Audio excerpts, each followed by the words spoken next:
Bismillahirrahmanirrahim. Assalamualaikum warahmatullahi wabarakatuh. Asyhadu alla ilaha illallah wa asyhadu anna Muhammadan Rasulullah. Allahumma sholli ala sayyidina Muhammad wa ala ali sayyidina Muhammad. Alhamdulillahirabbil alamin wassalatu wassalamu ala asrofil anbiya'i wal mursalin wa ala alihi washabihi ajmain amma ba'du. Yang pertama, kita ucapkan rasa syukur kepada Allah Subhanahu wa Ta'ala karena kita masih diberikan nikmat yang sangat luar biasa, yakni nikmat sehat, sehingga dapat melakukan presentasi pada hari ini. Dan tak lupa pula, sholawat beriring salam, marilah kita haturkan kepada junjungan kita, Nabi besar, yakni Nabi Muhammad SAW, yang mana beliau telah membawa umatnya dari zaman kebodohan menuju zaman yang penuh dengan ilmu pengetahuan seperti yang kita rasakan saat ini. Baiklah, selanjutnya izinkan saya untuk memperkenalkan diri saya. Nama saya Dewi Kinanti, NPM 2110070120027. Di sini saya akan mempresentasikan hasil kerja saya, hasil pencarian saya dalam mata kuliah Etika dan Hukum Kesehatan dengan dosen pengampu yakni Bapak Dr. Nova Arifman MTes. Materi yang akan saya sampaikan yaitu mengenai kode etik profesi kesehatan masyarakat.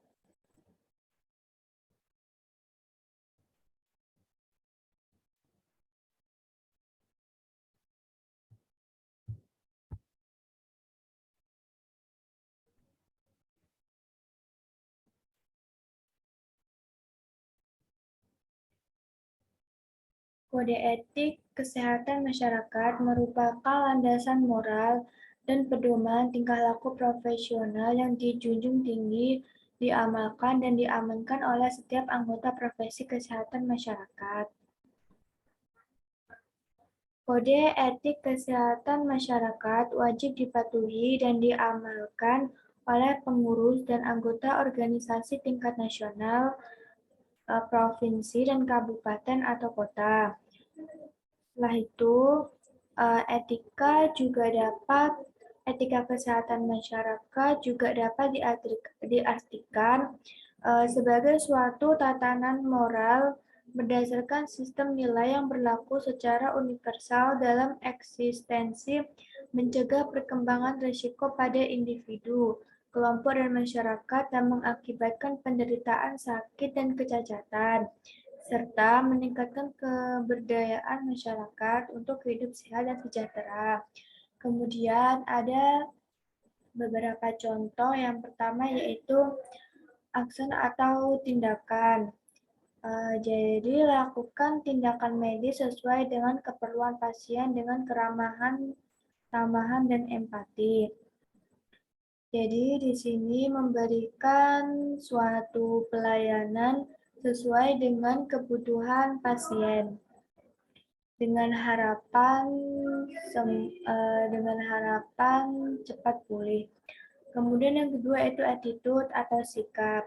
Setiap tenaga kesehatan pada satu unit layanan seharusnya memiliki sikap ramah, sopan, penuh simpatik, dan menjunjung tinggi profesionalisme pekerjaannya, serta memiliki rasa yang tinggi terhadap pekerjaan dan tempat kerjanya.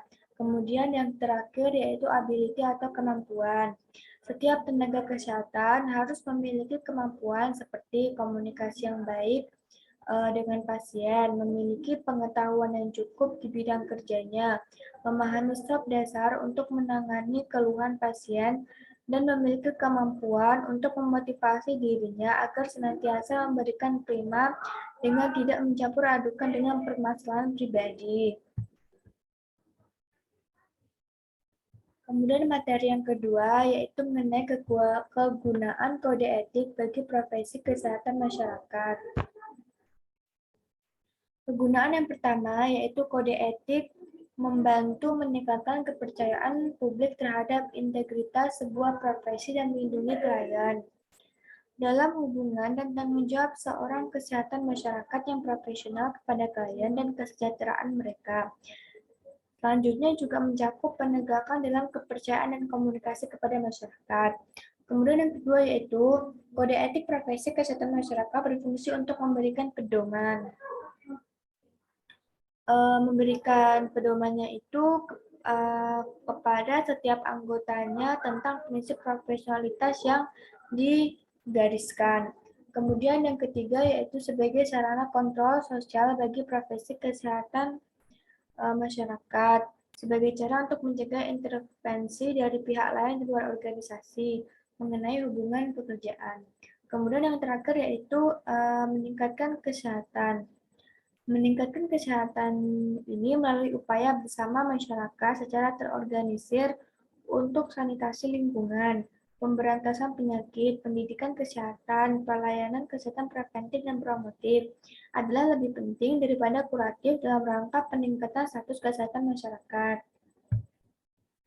Kemudian ada beberapa contoh. Yang pertama itu melaksanakan profesinya sesuai dengan standar profesi yang tertinggi.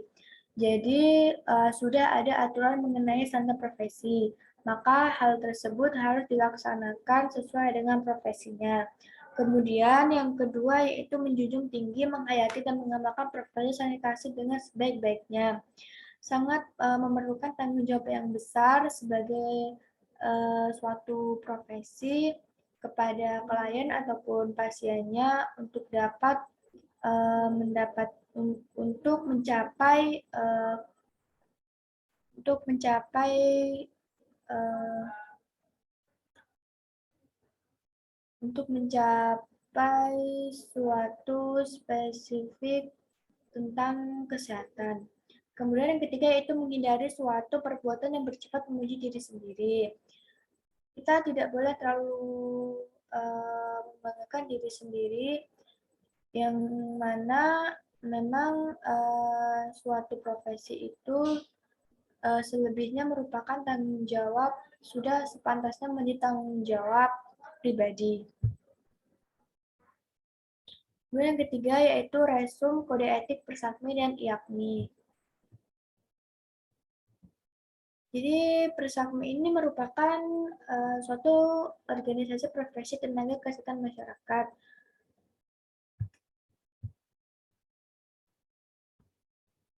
Dengan mempertimbangkan anggota yang homogen dan merupakan seminat dan profesi yang ditandai dengan kesamaan mayoritas kurikulum pendidikannya.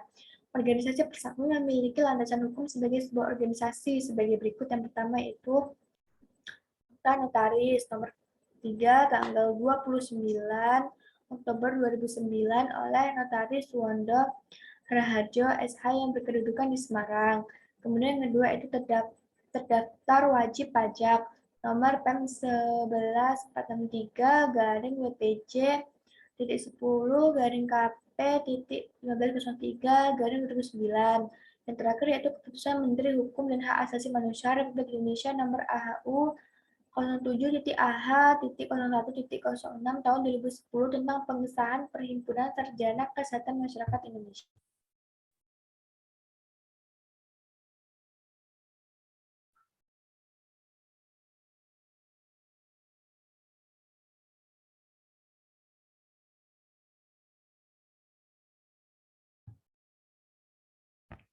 Kemudian yang terakhir yaitu IAKMI. IAKMI adalah singkatan dari Ikatan Ahli Kesehatan Masyarakat Indonesia.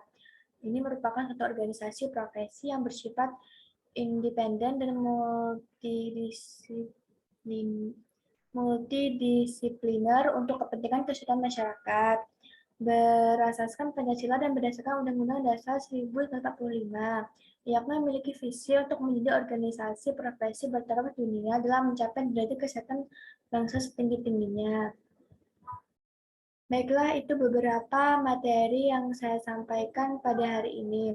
Saya mohon maaf apabila ada perkataan saya yang salah. Saya ucapkan terima kasih kepada teman-teman yang sudah memperhatikan ataupun nantinya melihat video saya. Saya akhiri. Wassalamualaikum warahmatullahi wabarakatuh.